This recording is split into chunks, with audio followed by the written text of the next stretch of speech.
Dear students, dear viewers, Assalamu alaikum and welcome again. Today our topic is the summary of the poem Car Driver by Padma Sachdev. This is poem of class 9th English, Tulip series of J.K. Bose.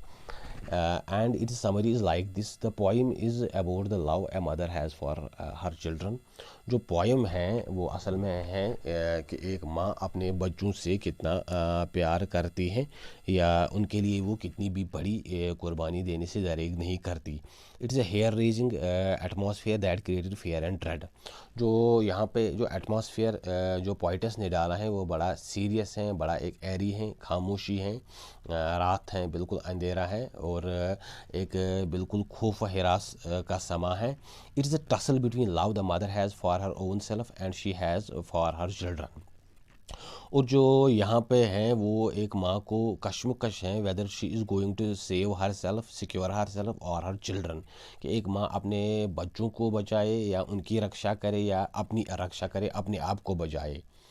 In the darkness of night a bulbul is looking for food for it is four little ones. जो यहाँ पे है poem की जो शुरुआत हो रही है वो इस तरह हो रही है कि एक बुलबुल जो है वो रात के अंधेरे में अपने बच्चों के लिए दाना ढूंढ रहा है. It is moving, it is steps very cautiously. वो अपने पाँव, अपने कदम बड़ी अलर्टनेस, बड़ी कॉशियसली वो बढ़ा रहा है, आगे पीछे हो रहा है. On hearing A sound the Bulbul gets unstable. लेकिन अचानक बुलबुल ने कोई ऐसी आवाज़ सुनी जिससे वो अनस्टेबल हो गया, अनकम्फर्टेबल हो गया, अलर्ट हो गया, कॉशियस हो गया. It wants to reach it is nest quickly with a grain in it is beak.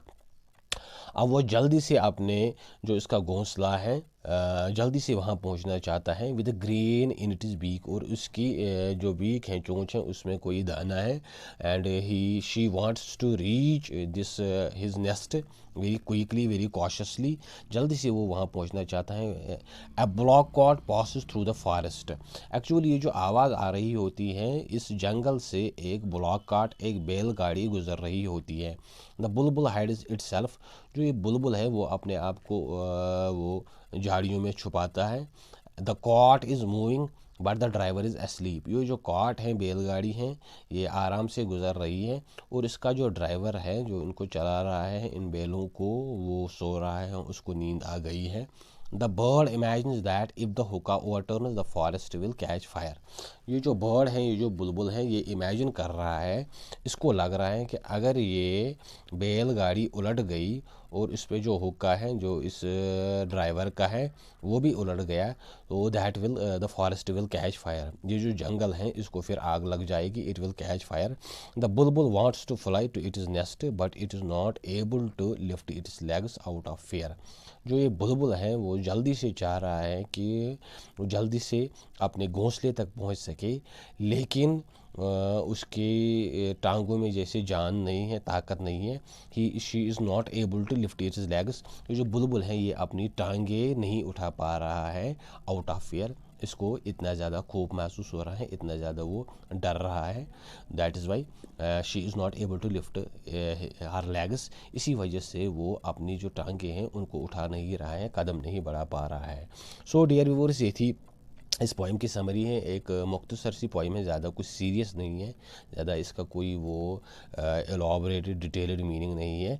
So this was the poem in a brief summary. And then there is vocabulary. इसमें कुछ words आए हैं, खासकर जो मैं आपको बताऊं इसमें कुछ इंडियन लैंग्वेज जो है हिंदी, उसके कुछ वर्ड्स आए हैं. बुलबुल या वैसे ही हुक्का, ये इंडियन लैंग्वेज से हैं, हिंदुस्तानी ज़बान, चाहे वो उर्दू है, हिंदी है, तो उससे हैं. These are not actually English words from in this English language. ये एक्चुअली इंग्लिश ऑरिजिन वर्ड्स नहीं है. ये चीज़ हमको जहन में रखनी है क्योंकि पद्मा सचदेव जो है शी इज़ एन इंडियन, वो इंडिया से ही बिलोंग करती हैं, डोगरी है. तो that is why there are some local words, local from words from the local language in this very poem, English poem. तो इसके बाद जो वोकेबलरी है इसमें कुछ वर्ड्स आए हैं. Prick means raise the ears, कान खड़े हो जाना, अलर्ट हो जाना. स्नोर मीन्स खराटे मारना.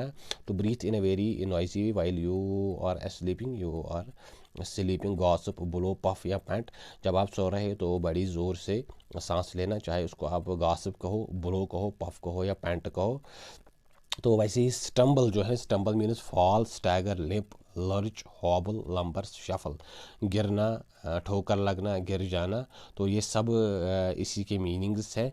क्रैकल मीन्स वो चटकने की आवाज़, जब आप सूखे पत्तों पे चलते हैं तो उनके टूटने की जो आवाज़ आती है उसको क्रैकल कहते हैं। Crackling, actually it is not cracking, it is crackling. तो series of noise. And twitter means sound producer by birds, जो जानवरों की आवाज़ होती है, जो वो गीत, वो to sing like a bird, एक जानवर की तरह सिंग करना, गाना। चर्प, इसको हम बोलते हैं ट्वीट कहते हैं, थ्रिल कहते हैं, ट्रिल कहते हैं, वॉर्बल कहते हैं, सिंग कहते हैं। These are actually the sounds or name of the sounds produced by birds. ये जो जानवरों की आवाज़ हैं उसी को इंग्लिश में ट्विटर कहते हैं। तो वैसे ही जो फ्लाइंगिंग्स होते हैं, fledglings means a young bird nestling baby bird, जो एक छोटा जानवर होता है, जो बेबी जानवर होता है या नेस्लिंग होता है, बच्चा होता है। तो these are some of the words that have been used in this very poem and this was the summary that I have already explained. उम्मीद है आपको समझ आई होगी और आप पोएम को भी देखिए। पोएम का भी मैंने ऑलरेडी एक वीडियो बनाए हैं जब मैंने पोएम पढ़ाई थी। तो चैनल को शेयर करें, सब्सक्राइब करें, व्यू दे और कमेंट में बताइए आपको कहीं कोई कन्फ्यूजन है, क्वेश्चन है तो वो आप बता सकते हैं। Wish you all the best and have a very nice day ahead and thank you.